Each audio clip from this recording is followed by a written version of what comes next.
How's it going there, super friends? I thought we'd take a little break from reviewing McFarlane's DC Multiverse figures and have a look at this BMS 1/12 Collective action figure.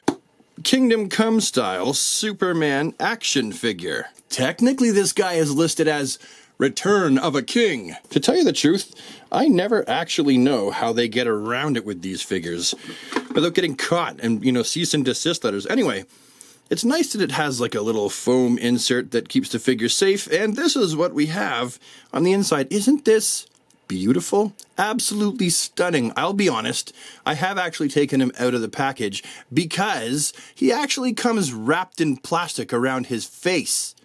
But it looks like it's really unsettling. It looks like someone tried to suffocate him and succeeded. And this is like a shipping coffin, and he's dead.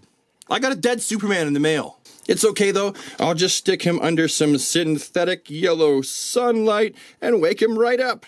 As you can see, he comes with 3 sets of interchangeable hands on top of the fists that come on the body. But really that's it. There are no other accessories in this package. So let's yoink him out. We got old Soupy here, and we have the hands. Well, let's just do this to get the...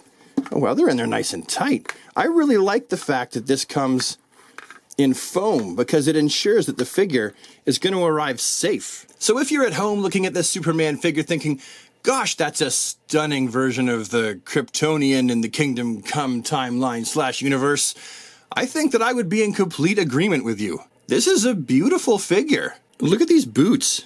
His super booties look really cool. They've even included some neat looking treads on the bottom, and you'll notice he has holes for an action figure stand. Of course, as you can see, he's got the trunks and the nice gold belt on the front there. The belt actually goes through the loops and the loops on the back, and it's just kind of glued together behind his back under the cape. While we're back here, take note that the stitch lines on this are actually really nice and neat and tidy as well. The Kingdom Come style S insignia on Kal-El's chest is really slick, and not only do you have the sculpted detail in the black that's been painted on the inside, but you've also got some red that has been accented around the outside.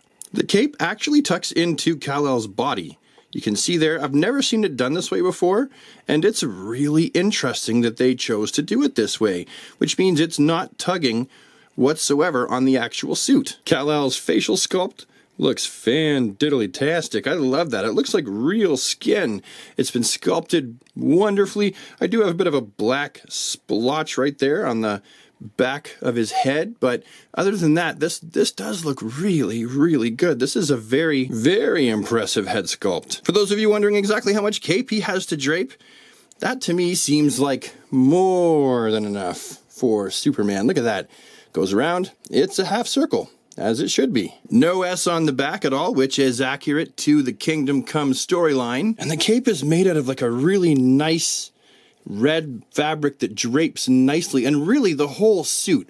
This fabric is really nice. Now here he is next to a custom Mezco 1/12 Collective Superman. Now it's a stretch to call this a custom Mezco 1/12 Collective based on the fact that the only parts that are, Mezco left on this figure are the head and the boots. The rest, well, that's all custom. The suit is Meikai, it's a Tony May. And the body buck, I believe it was a V Toys, I believe. One thing I also will say is the blue on this is so nice. And the red, this is just such an eye-catching, popping figure. Now, I haven't messed with this figure too much, so I really don't know how well it will or will not be articulated. But what we see here with the cloth suit, and I try to be a little careful. I don't want to damage the suit. But clearly he's got some sort of double-jointed elbow rigmarole in there. He's got a bicep swivel. He's also going to have arms that go up. That's good enough for me. T-pose is good enough. Is there any kind of back and forth? Yeah, a little bit. There's a little bit of back and forth butterfly style motion.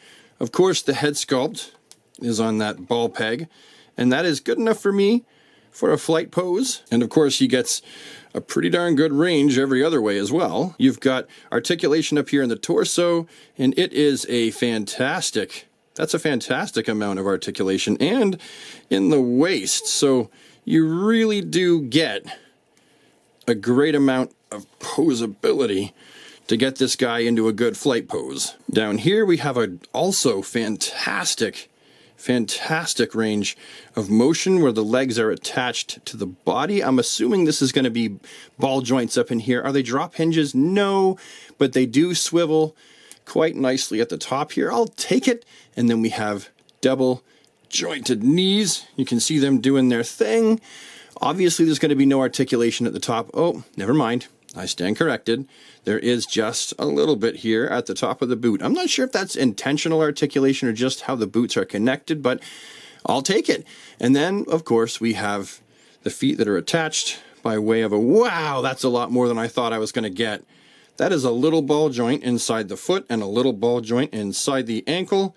As you can see, I just pulled it off, but that's what it is, and I'm just going to push it back on. When you combine this guy's articulation all together, he's actually fairly posable. I really like this. This is fantastic. So for my final thoughts, is it safe to say that it's probably just going to be a redundant retread of all the things I've already said, the observations and opinions I've already made for this figure during the video? Well, absolutely. But you know I got to put in those final 2 cents worth. If you manage to bump into this guy online, if you know where to find him, I would say he's a definite worthwhile pickup, especially if you're a fan of Superman and especially the whole Kingdom Come Superman ordeal. Is it cheap? No. Is it expensive? Yes. But if you save your pennies or you have the money floating around in the bank, not that money usually floats in the bank, if you've got a little bit of extra casharoo to blow on this guy, I think he's definitely worth it. He will fit in with your Mezco figures with his delightful cloth goods uniform, or you can just put him on a flight stand and stick him on a shelf all by himself because he's just that good. It is grade A quality. Anyway, that's my story, and I'm sticking to it. Hopefully you found this review to be an interesting, useful, insightful waste of time for the day, and if you did, you know what to do. If you liked the video, there's buttons that tell me that, and subscribe and all that stuff, and I'll see you later. Bye-bye.